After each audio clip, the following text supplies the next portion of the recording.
Ada seorang warga asal Jepara yang ditangkap seusai ia menyuarakan mengenai kerusakan ekosistem alam di Karimun Jawa oleh tambak udang ilegal.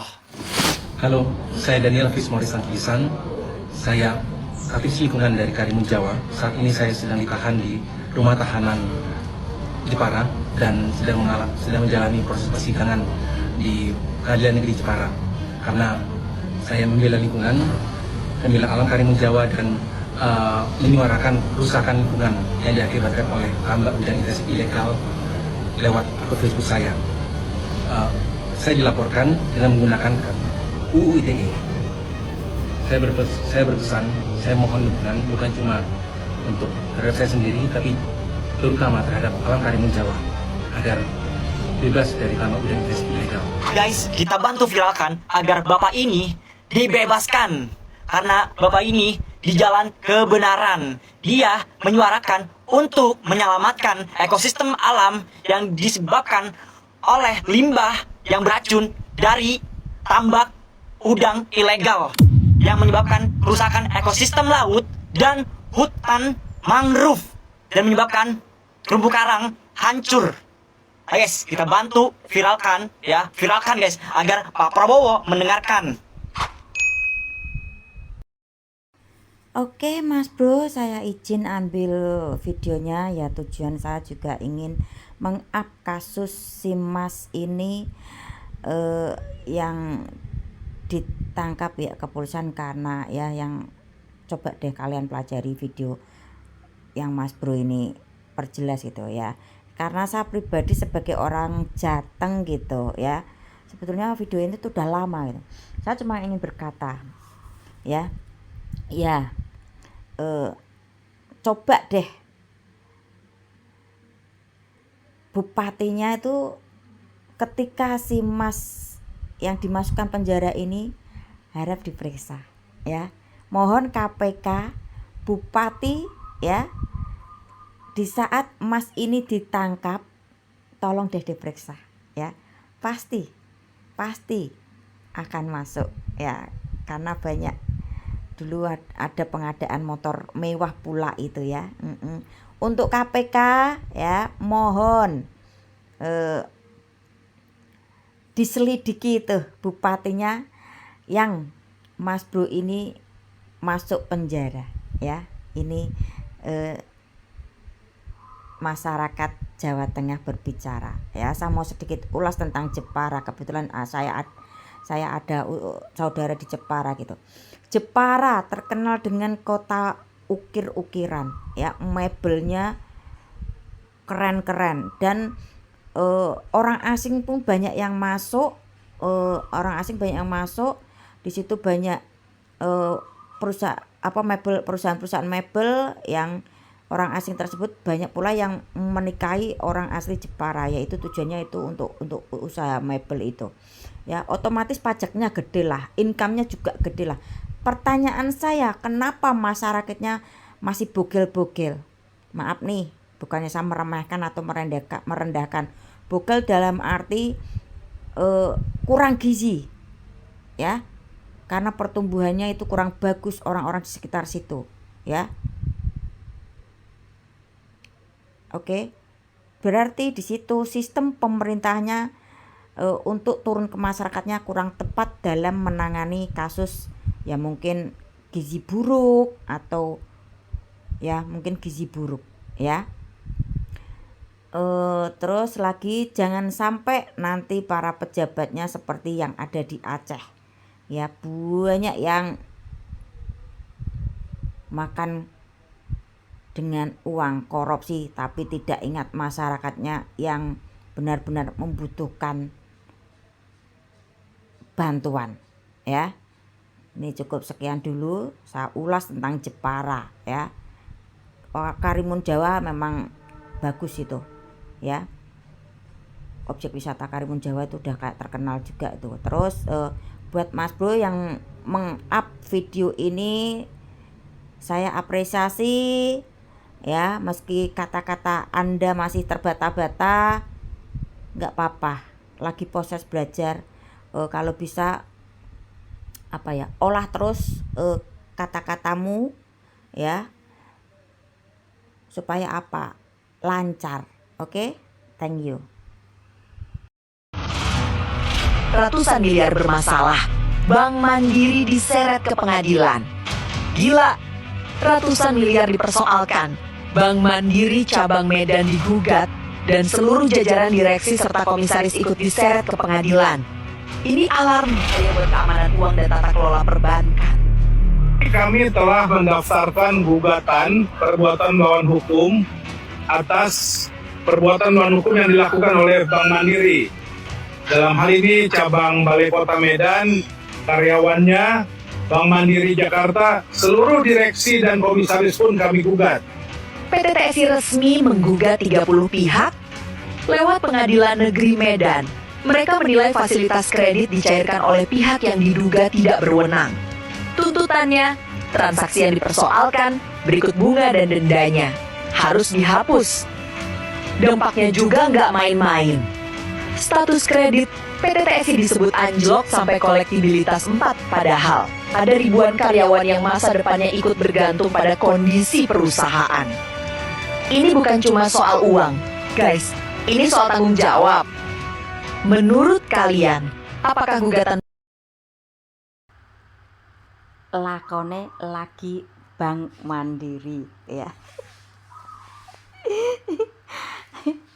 Lagi viral juga ya Mas Boto alias Supriyono yang pejuang demokrasi dari Pati Jawa Tengah ya, saya support sebagai warga Jateng gitu untuk menyalurkan aspirasinya untuk menyuarakan apa itu perampasan aset gitu ya.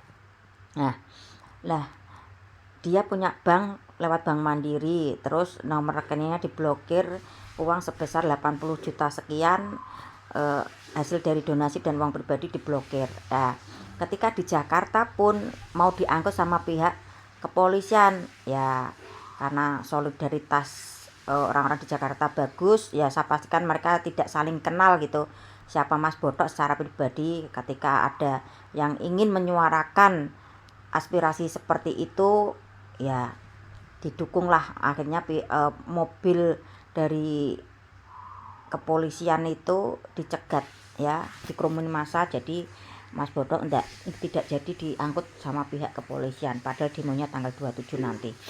Nah, ketika peristiwa itu ada lagi tuh di Jakarta, lambang Bank Mandiri dicopot ya, mungkin ada ketakutan tersendiri gitu ya, mungkin masa bisa menggeruduk gitu Bank Mandiri di Jakarta gitu. Nah, ini Medan nih digugat, tadi udah lihat video di awal. Nah, saya juga mau kasih bocoran gitu. Gue kadang tuh berpikir kayak gini, ini realita ya, orang yang bekerja di bank ya katanya gajinya lumayan gitu, tapi kenapa masih apa itu kena kasus pinjol gitu ya. Gue nggak habis pikir apa dia itu gaya hidupnya yang mewah gitu sehingga melebihi apa kapasitas income-nya. Saya kurang paham ya. Kalau saya sendiri banyak utang, bukannya banyak utang gitu ya, habis kemarin habis pencairan gitu, nanti transaksinya juga lewat Bank Mandiri gitu. Ini sedikit curhatan saya lah, apalah saya gitu, orang income saya segitu ya, tanpa tanpa suami ya, harus berjuang membesarkan 2 anak gitu ya. Mau nggak mau ya pasti berdampingan dengan hutang ya. Mungkin kedepannya kalau saya punya cita-cita gitu, cita-cita saya nggak pengen jadi dokter, masinis atau pilot gitu ya, cita-cita saya mungkin cukup nggak punya hutang gitu, mungkin bisa tambah tenang hidup saya gitu ya, itu cita-cita saya mungkin. Oke, kembali lagi ya intinya kayak gini lah ya, belajar manajemen uang khususnya generasi Gen Z ya, karena generasi Gen Z itu ya ketika lulus sekolah gitu, dia kerja pegang uang itu kayak kalap gitu ya, belum bisa ngontrol ya, keinginannya gede ya, kemauannya besar gitu, ekspektasinya terlalu tinggi, bla bla bla bla, dia tidak sadar masukannya berapa ya, akhirnya apa, terjerumus ke pinjol atau enggak ke slot. Ya ini kebanyakan yang saya temui anak muda gitu ya. Atau nanti jangan-jangan lagi yang generasi Gen Z kerja beberapa tahun langsung menikah. Nah nanti tanggung jawab itu suami terhadap anak dan istri belum paham ya, karena dia lagi asik memegang uang hasil jeripayanya sendiri. Jadi untuk ngasih anak sama istri itu kok bisa jadi hitung-hitungan ya. Sampai di sini paham ya. Inilah konten-konten saya ini, bukan ilmunya agak dur gitu. Bukan nyombong ya, ini realita kehidupan sehari-hari lah ya. 73 kursi diduga disogok, diminta untuk mundur secara Oke, aku mau bahas sekitar Jawa Tengah ya. UNSUD, Universitas Sudirman Purwokerto Jateng. Ya, para rektornya otomatis itu bukan orang goblok-goblok ya, bukan orang pekok ya, orang semat-semat pintar ya. Tapi kenapa ya? Habis gimana? Setan itu menjelma berbentuk uang. Nah, jadi itu setan itu lebih kuat daripada iman, kadang seperti itu kan. Nah begini loh, saya mau bahas sebetulnya nggak hanya di UNSUD Purwokerto sih, banyak yang dari bahkan SD, SMP, SMA, SMK yang negeri atau udah punya nama istilahnya favorit itu pasti menyediakan istilah-istilah seperti itu ya. Jadi harap dikoreksi untuk semuanya ya. Ya ginilah, ya itu yang nggak bisa pikir itu ya, itu namanya lagi rektor ya, orang pintar, bukan orang pekok, bukan orang goblok. Tapi ketika ada setan yang menjelma berbentuk uang ya, iman lemah, sikat, yang penting uang, cuan ya. Ya ini untuk pemerintah, khususnya apa itu, Menteri Pendidikan itu harap sidak ya. Saya ngomong seperti ini dan saya pastikan gak hanya di universitas aja ya, yang saya sebut tadi, SD, SMP, SMA, SMK ya, negeri maupun sekolah-sekolah yang punya nama besar gitu. Dan ini buat kalian gitu, khususnya anak-anak generasi Gen Z ya. Ketika lu memilih universitas dan universitas itu punya nama, lu kekeh ingin masuk di situ, tapi ingat juga standar ekonomi orang tua kalian ya. Lu ego dengan keinginan lu yang harus masuk ke sekolah atau universitas itu, tapi lu nggak melihat standar ekonomi orang tua kalian ya. Dan di situ tentunya membuat orang tua kalian itu mumet ndase ya. Harap introspeksi diri bagi generasi Gen Z yang ingin mencari sekolah atau kuliah ya, dan juga lihat standar kemampuan orang tuanya itu kayak gimana gitu ya. Insya Allah tidak lama lagi, tidak ada keributan lagi. Mungkin bendera akan naik, mungkin bak 4 Desember. Dengan catatan revisi, insya Allah sudah kami pikirkan untuk kita boleh berkibar di Aceh. Maka oleh sebab itu, semua bersangkutan di kantor-kantor sudah mulai saat ini kita sudah dapat menyediakan 2 tiang, satu panjang kemudian satu. Kalau tidak, sebenarnya ada wakil MPR yang mengatakan itu, tapi beliau kurang sehat, maka beliau tidak sempat hadir. Nah, insya Allah dalam waktu dekat ini semua ada aman damai. Seperti kawan-kawan bilang tadi, perdamaian di Aceh akan kekal dan hidup selama-lamanya. Insya Allah.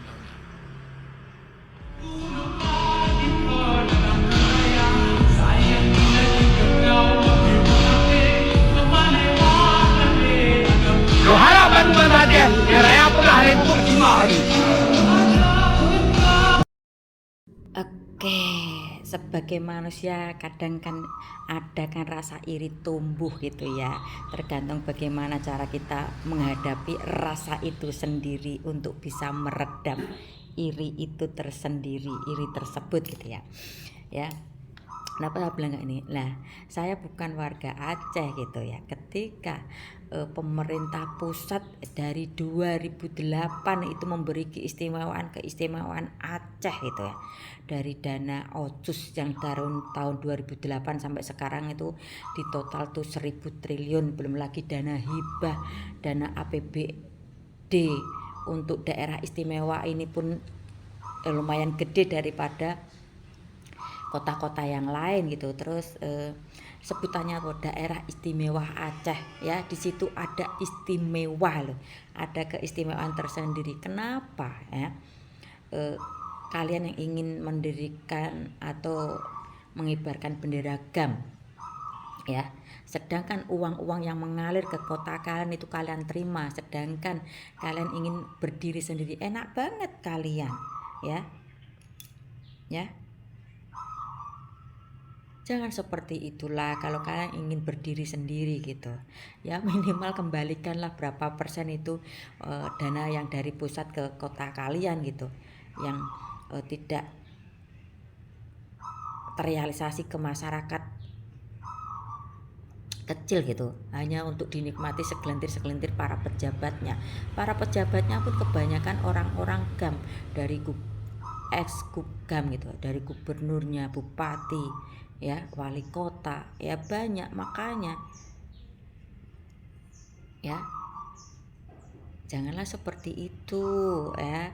Kalian mau uangnya tapi ingin berdiri sendiri, enak kali kalian ya.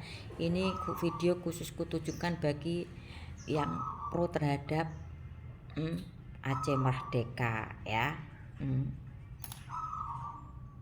73 kursi diduga disogok, diminta untuk mundur secara Oke, aku mau bahas sekitar Jawa Tengah ya. UNSUD, Universitas Sudirman Purwokerto Jateng, heboh ya. Para rektornya otomatis itu bukan orang goblok-goblok ya, bukan orang pekok ya, orang semat-semat pintar ya. Tapi kenapa ya, habis gimana, setan itu menjelma berbentuk uang nah, jadi itu setan itu lebih kuat daripada iman, kadang seperti itu kan.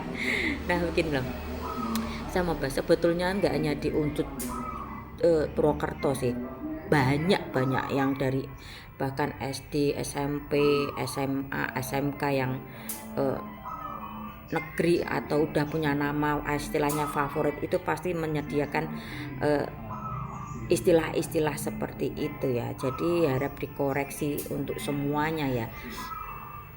Ya ginilah, ya itu yang nggak bisa pikir itu ya, itu namanya lagi rektor ya, orang pintar, bukan orang pekok, bukan orang goblok. Tapi ketika ada setan yang menjelma berbentuk uang ya, iman lemah, sikat, yang penting uang, cuan ya. Ya ini untuk pemerintah, khususnya apa itu, Menteri Pendidikan itu harap sidak ya. Saya ngomong seperti ini dan saya pastikan gak hanya di universitas aja ya, yang saya sebut tadi, SD, SMP, SMA, SMK ya, negeri maupun sekolah-sekolah yang punya nama besar gitu. Dan ini buat kalian gitu, khususnya anak-anak generasi Gen Z ya. Ketika lu memilih universitas dan universitas itu punya nama, lu kekeh ingin masuk di situ, tapi ingat juga standar ekonomi orang tua kalian ya. Lu ego dengan keinginan lu yang harus masuk ke sekolah atau universitas itu, tapi lu nggak melihat standar ekonomi orang tua kalian ya. Dan di situ tentunya membuat orang tua kalian itu mumet ndase ya. Harap introspeksi diri bagi generasi Gen Z yang ingin mencari sekolah atau kuliah ya, dan juga lihat standar kemampuan orang tuanya itu kayak gimana gitu ya.